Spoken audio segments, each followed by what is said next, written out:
하나님 아버지, 오늘 이 새벽에도 주님을 예배하며 하루를 시작하게 하심을 감사드립니다.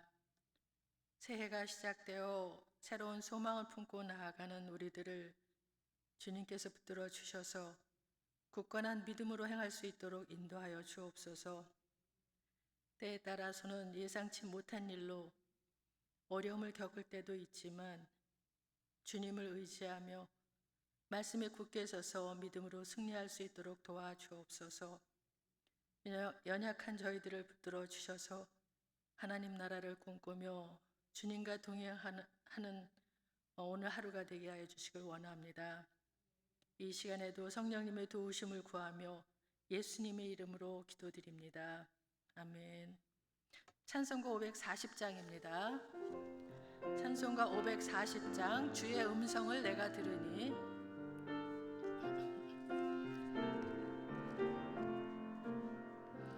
주의 음성을 내가 들으니 사랑한단 말일세. 믿는 마음으로 주께 가오니 나를 영접하소서. 내가 매일 십자가 앞에 더 가까이 가오니 그새 주의 흘린 보배 비로소 나를 정케 하소서. 주여 넓으신 은혜 베푸사 나를 받아주시고 나의 품은 뜻 주의 뜻같이 되게 하여 주소서. 내가 매일 십자가 앞에 더 가까이 가오니 그새 주의 날린 보배 비로소 나를 정케 하소서.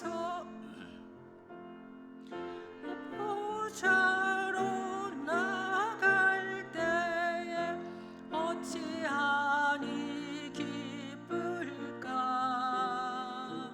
주의 얼굴을 항상 배우니 더욱 진근합니다.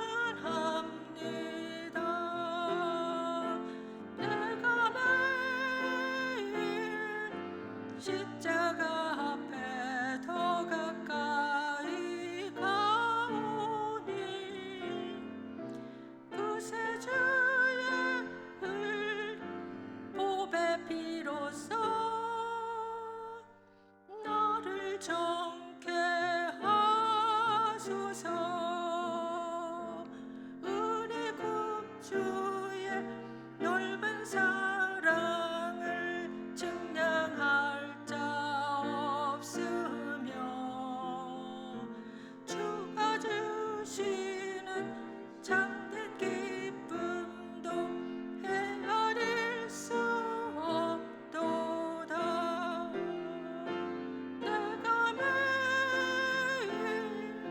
십자가 앞에 더 가까이 가오니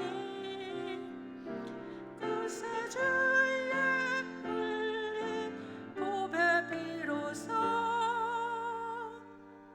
나를 정케 하소서. 아멘.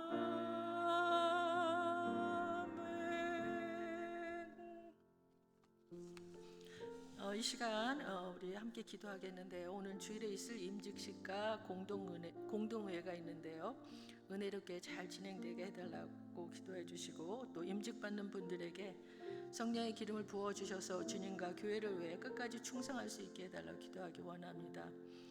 그리고 또 고 홍석균 장로님 천국 환송 예배와 유가족들을 위해서 기도하기 원합니다. 그리고 목사님들의 영육간의 건강을 위해서, 성령 충만을 위해서 이 시간 같이 기도하겠습니다.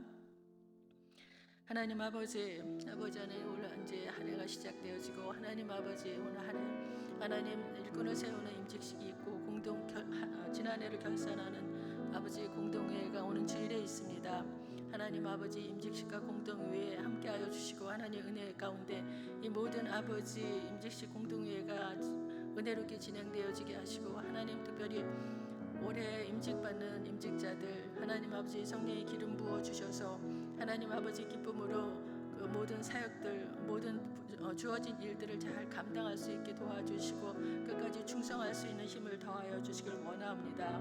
그리고 아버지 하나님, 우리 홍석균 장로님 천국 환송 예배 아직 이제 준비하고 있습니다. 날짜와 모든 것 결정하는 그 모든 일이 함께하여 주시고 유가족들을 위로해 주시길 원합니다. 하나님 아버지, 또 주님, 또 연이은 아버지 장례식으로 인해서 하나님 힘들고 아버지 피곤하신 우리 목사님들 주님 함께하여 주옵소서. 목사님들 영육간에 강건하게 하여 주시고 늘 성령 충만케 하시고 하나님 아버지 어려움이 없도록, 또 피곤치 않도록, 지치지 않도록 하나님 은혜를 더하시고 하나님 아버지 붙들어 주시기를 간절히 간구합니다. 하나님 함께하여 주셔서 목사님들 성령 충만한 가운데 하나님 마음의 평강으로 하나님 함께하여 주옵소서. 주님의 도우심을 구합니다. 아버지 하나님, 오는 주일에 일꾼을 뽑는 임직식과 일꾼을 세우는 임직식과 공동회의가 있습니다. 하나님 아버지, 이제 일꾼 세우는 그 일에 하나님 함께하여 주셔서 하나님 새로 임직받는 자들에게 성령의 기름 부어 주시고 하나님 하나님께서 또 맡기신 모든 일들 주님 기쁨으로 책임감 있게 끝까지 잘 감당하고 충성하는 그들 될 수 있도록 하나님께서 함께하여 주시길 원합니다.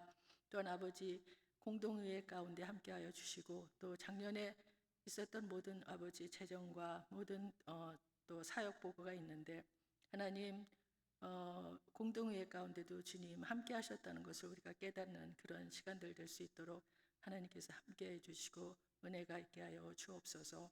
또한 주님, 이제 홍석균 장로님 이제 천국 환송 예배가 있을 텐데 하나님께서 함께하여 주셔서 모든 일정을 주님 안에서 순적하게 잘 이루어지게 도와주시고 또 유족들에게 하나님의 위로가 함께해 주시길 원합니다. 또 연거푸 있는 그 장례 예배로 인해서 하나님 아버지 목사님들 피곤하지 않도록 하나님께서 붙들어 주시고 하나님 지치지 않게 하시고 하나님 날마다 주님 새 힘을 부어 주시고 성령 충만하게 해 주셔서 하나님 주님 안에서 하나님 평강을 누릴 수 있도록 하나님 도와주시고 어려움이 없게 하여 주옵소서. 하나님께서 함께 하심을 통해서 우리 목사님들 주님 모든 사역들 잘 감당하실 수 있도록 주님 함께 해주시길 원하고 예수님의 이름으로 기도드립니다. 아멘. 오늘 함께 나눌 말씀은 마가복음 6장 14절에서 29절입니다. 마가복음 6장 14절에서 29절까지 말씀 교독하겠고요. 끝절은 같이 읽겠습니다. 이에 예수의 이름이 드러난지라 헤롯 왕이 듣고 이르되 이는 세례 요한이 죽은 자 가운데서 살아났도다. 그러므로 이런 능력이 그 속에서 일어나느니라 하고 어떤 이는 그가 엘리야라 하고 또 어떤 이는 그가 선지자니 옛 선지자 중에 하나와 같다 하되 헤롯은 듣고 이르되 내가 목벤 요한 그가 살아났다 하더라. 전에 헤롯이 자기가 동생 빌립의 아내 헤로디아에게 장가든 고로 이 여자를 위하여 사람을 보내어 요한을 잡아오게 가두었으니 이는 요한이 헤롯에게 말하되 동생의 아내를 취한 것이 옳지 않다 하였습니다. 헤로디아가 요한을 원수리 여겨 죽이고자 하였을 때 하지 못한 것은 헤롯이 요한을 의롭고 거룩한 사람으로 알고 두려워하여 보호하며 또 그의 말을 들을 때에 크게 번민을 하면서도 달갑게 들음이러라. 마침 기회가 좋은 날이 왔으니 곧 헤롯이 자기 생일에 대신들과 천부장들과 갈릴리의 귀인들로 더불어 잔치할세 헤로디아의 딸이 친히 들어와 춤을 추어 헤롯과 그와 함께 앉은 자들을 기쁘게 한지라. 왕이 그 소녀에게 이르되 무엇이든지 내가 원하는 것을 내게 구하라 내가 주리라 하고 또 맹세하기를 무엇이든지 네가 내게 구하면 내 나라의 절반까지라도 주리라 하거늘 그가 나가서 그 어머니에게 말하되 내가 무엇을 구하리까 그 어머니가 이르되 세례 요한의 머리를 구하라 하니 그가 곧 왕에게 급히 들어가 구하여 이르되 세례 요한의 머리를 소반에 얹어 곧 내게 주기를 원하옵나이다 하니 왕이 심히 근심하나 자기가 맹세한 것과 그 앉은 자들로 인하여 그를 거절할 수 없는지라 왕이 곧 시병 하나를 보내어 요한의 머리를 가져오라 명하니 그 사람이 나가서 옥에서 요한을 목베어 그 머리를 소반에 얹어다가 소녀에게 주니 소녀가 이것을 그 어머니에게 주니라 요한의 제자들이 듣고 와서 시체를 가져다가 장사하니라. 아멘. 오늘의 본문의 내용은 세례 요한이 죽임을 당하는 이야기입니다. 세례 요한의 그 죽음에 관해서는 마태복음 14장과 누가복음 9장에서도 언급되어 있습니다. 그런데 마가복음에서는 예수님의 제자들이 파송을 받아 전도하고 들어와 보고하는 내용 사이에 삽입된 샌드위치 구조로 되어 있습니다.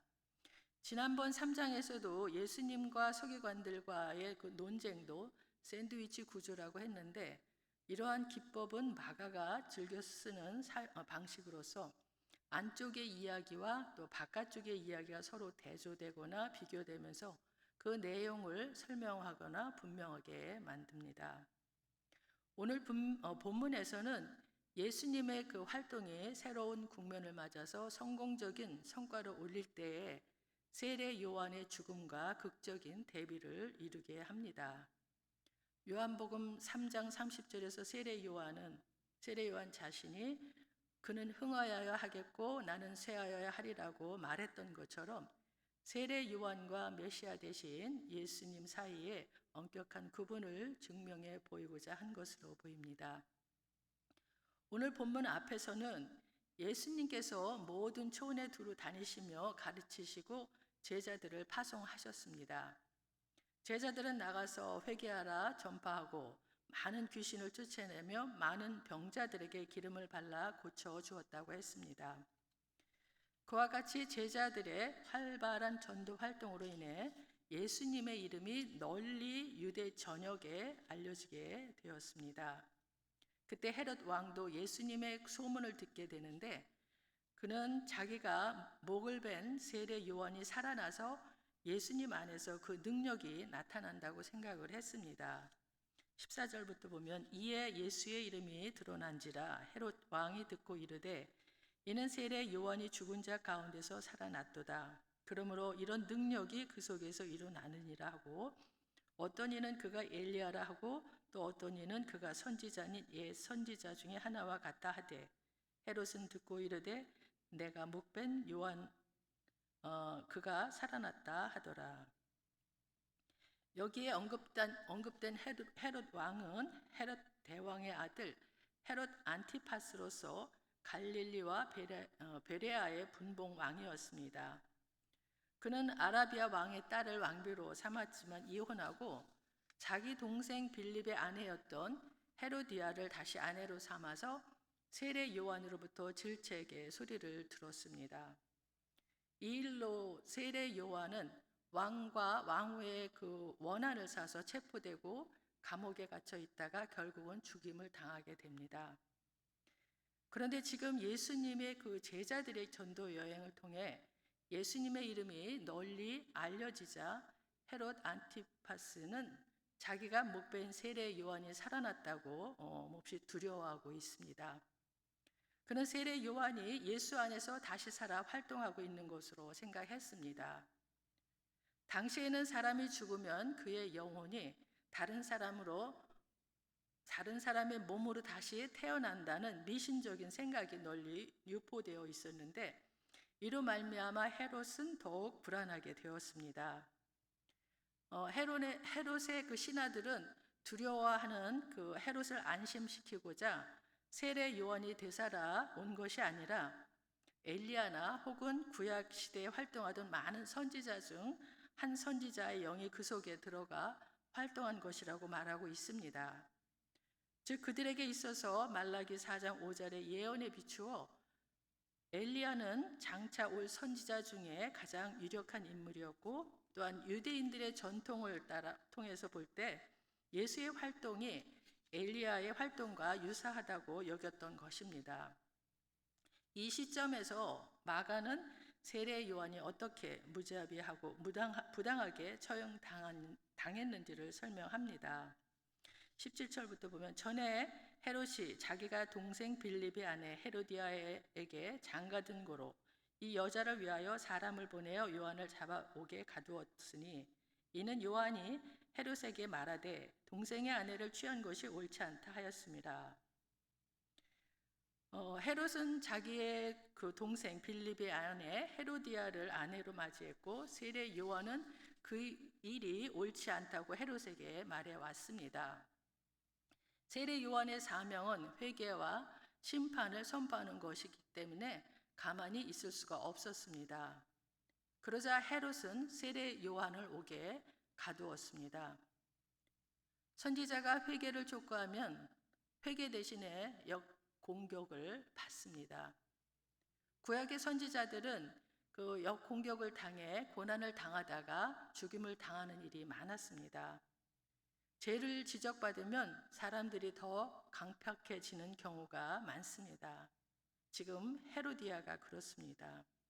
19절에 보면 헤로디아가 요한을 원수로 여겨 죽이고자 하였을 때 하지 못한 것은, 세례 요한이 헤로디아의 죄를 지적하자 그녀는 회개하는 대신에 세례 요한을 원수로 여겨 죽이려고 이를 갈고 있다고 하는 것입니다. 그런데 헤롯은 헤로디아와는 조금 다른 반응을 보입니다. 20절에 보면 헤롯이 요한을 의롭고 거룩한 사람으로 알고 두려워하여 보호하며 또 그의 말을 들을 때에 크게 번민을 하면서도 달갑게 들으미러라. 그동안 헤롯이 보아온 요한은 선지자다운 선지자였습니다. 헤롯은 요한을 의롭고 거룩한 사람으로 알고 그를 두려워했습니다. 그래서 요한을 보호하며 그의 말을 들을 때 크게 번민을 하면서도 달갑게 들었다고 했습니다. 그에게는 최소한의 양심이 작동하고 있었습니다. 그런데 그는 양심의 소리는 들었지만 결단하지 않고 미루고 있다가 본의 아니게 더 큰 죄악을 저지르게 됩니다. 사건은 헤롯의 생일날에 벌어졌습니다.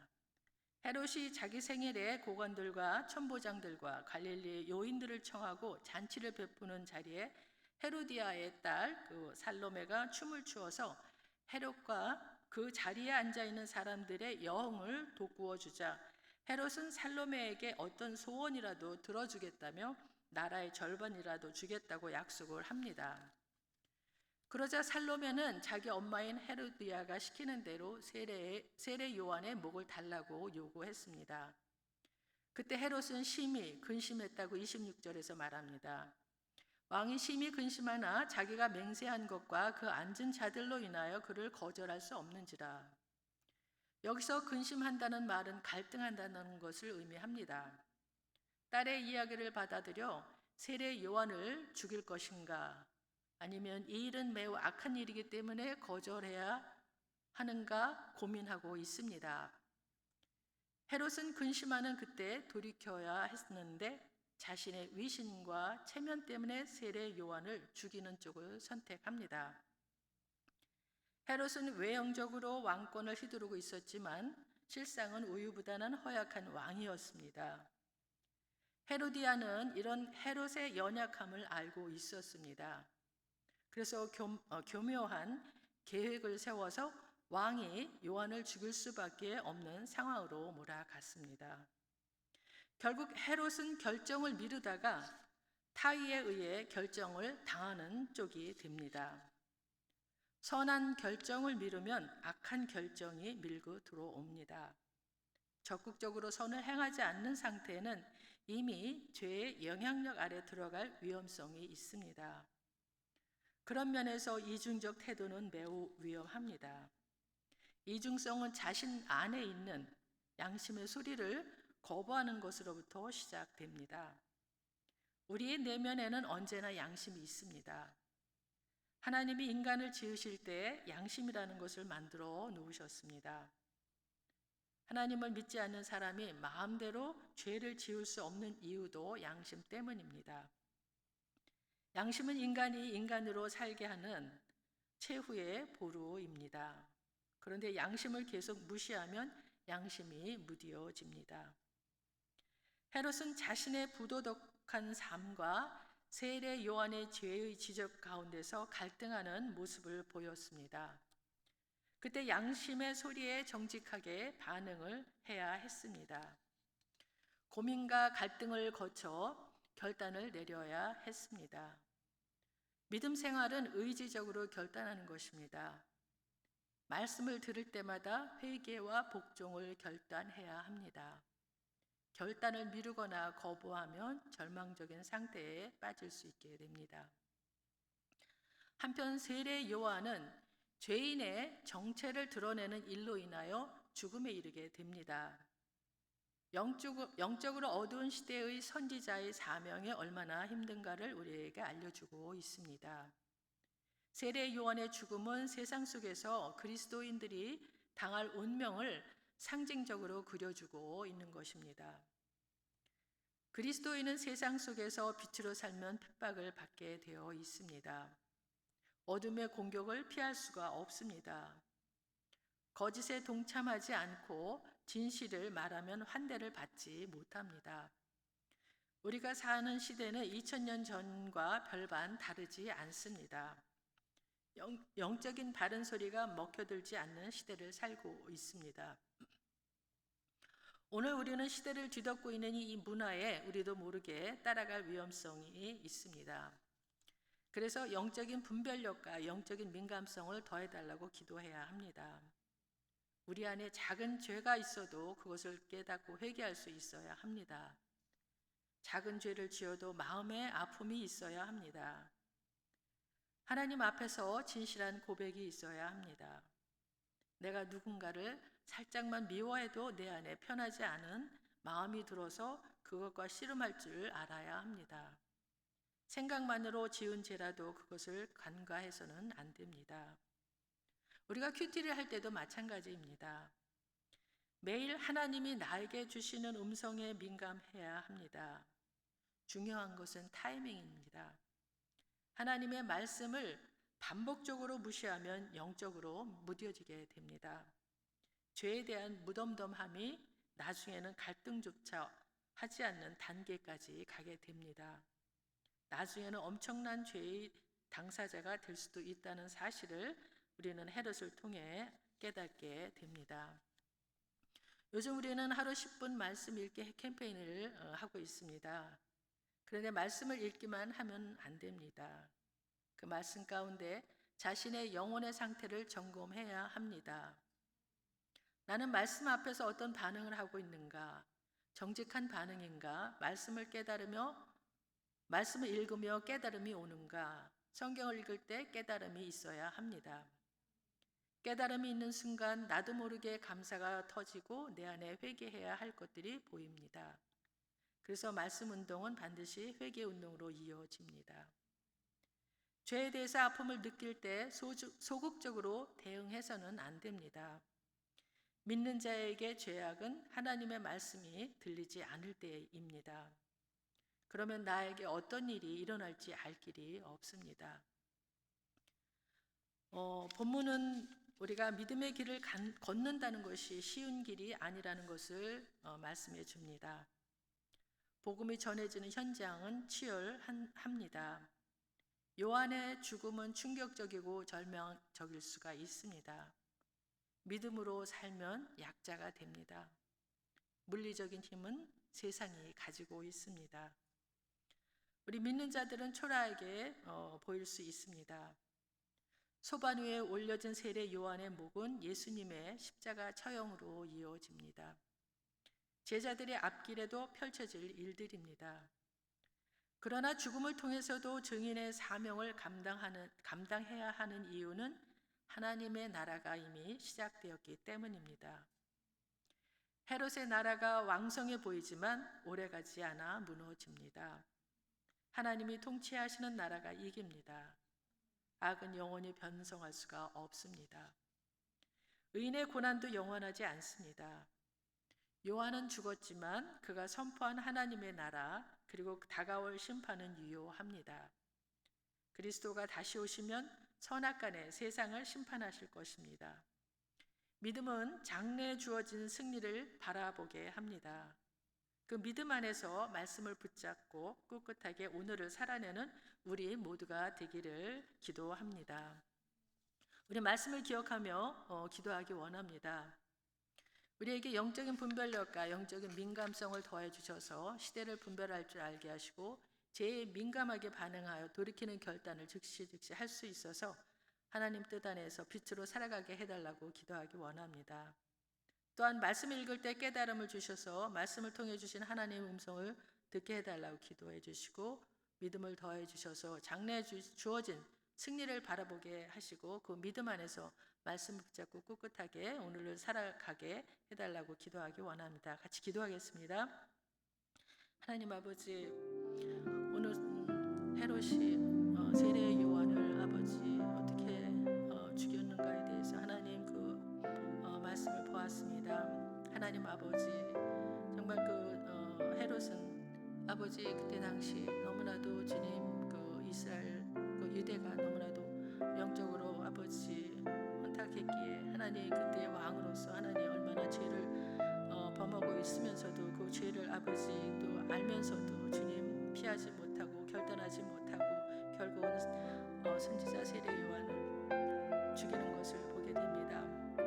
하나님 아버지, 죄가 죄를 이어서 더욱더 주님 장성해지는 것을 보게 되는데 하나님 아버지, 우리가 뭔가 죄를 깨달았을 때 하나님 아버지 더욱더 주님 그 죄에서 돌이킬 수 있는 또 회개하며 즉시 회개하며 주님의 뜻 안에 거할 수 있도록 주님 저희들에게 영적인 민감성을 더해 주시고 또 하나님 아버지 영적인 분별력을 더해 주셔서 이 세대를 분별하며 하나님 아버지 우리가 하나님의 자녀로 어떻게 살아가야 될지를 주님 깨닫게 하여 주시고 하나님 아버지 우리가 더욱더 좀 말씀 안에 굳건히 서서 하나님 아버지 말씀이 주시는 하나님의 음성을 또한 말씀 속에서 하나님 주신 음성을 들을 수 있는 저희들이 되게 하여 주옵소서.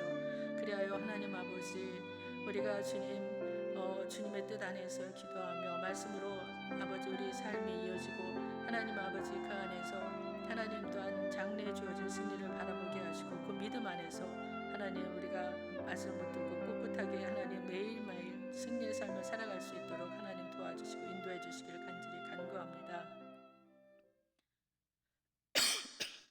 하나님 아버지, 헤롯이 개인적으로는 세례 요한을 존경했음에도 불구하고 헤로디아를 단념하지 않음으로써 본의 아니게 세례 요한을 처형하기까지 이르는 것을 보면서 죄를 방치하면 또 다른 더 큰 범죄를 저지르게 된다는 것을 보게 합니다. 이와 같은 죄악의 영향력 때문에 성도는 작은 죄악이라 할지라도 곧 회개하고 악은 그 모양이라도 버려야 함을 깨닫게 됩니다. 우리에게 영적인 분별력과 영적인 민감성을 더해 주셔서 세상 풍조와 세상의 주류에 휩쓸리는 일이 없게 하시고 작은 죄도 민감하게 깨닫고 회개하여 세상에서 빛으로 살아갈 수 있도록 인도하여 주옵소서. 또한 장래에 주어진 승리를 바라보며 그 믿음 안에서 말씀을 붙잡고 꿋꿋하게 오늘을 살아내는 우리 모두가 되게 하여 주옵소서. 예수님의 이름으로 기도드립니다. 아멘. 하늘에 계신 우리 아버지여, 이름이 거룩히 여김을 받으시오며 나라가 임하옵시며 뜻이 하늘에서 이루어진 것 같이 땅에서도 이루어지이다. 오늘 우리에게 일용할 양식을 주옵시고 우리가 우리에게 죄 지은 자를 사하여 준 것 같이 우리 죄를 사하여 주옵시고 우리를 시험에 들지 말게 하옵시고 다만 악에서 구하옵소서. 나라와 권세와 영광이 아버지께 영원히 있사옵나이다. 아멘.